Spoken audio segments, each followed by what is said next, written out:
Откакто заживях в тази къща, не съм виждала отражението си. Покривам огледалата с плат, за да не ме изненадат, точно когато съм най-слаба и най-уязвима. Сигурна съм, че и те не искат да ме видят. Безсилни са да ме отразят. И това ги чупи и напуква на парчета. Шепотът, стъпките, зазиданите. В тази къща вуалът между световете е много изтънял. Прекалено изтънял.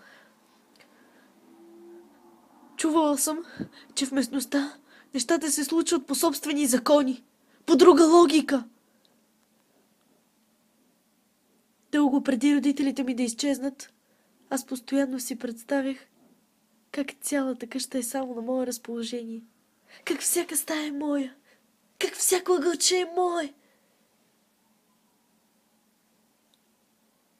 И те изчезнаха.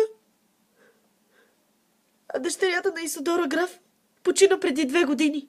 Заспала в двора и една змия се е вмъкнала в нея. В местността обаче такива змии няма.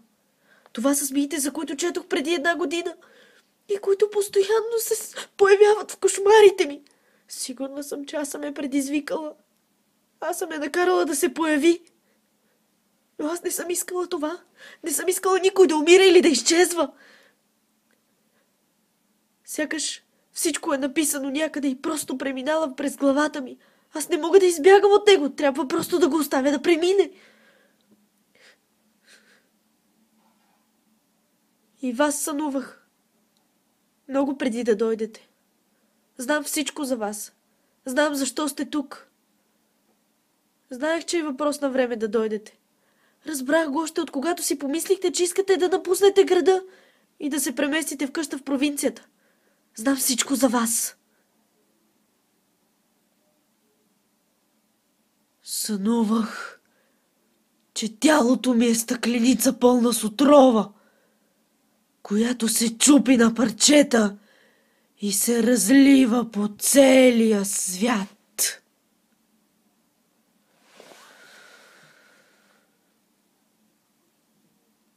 Шепотът, стъпките, зазиданите.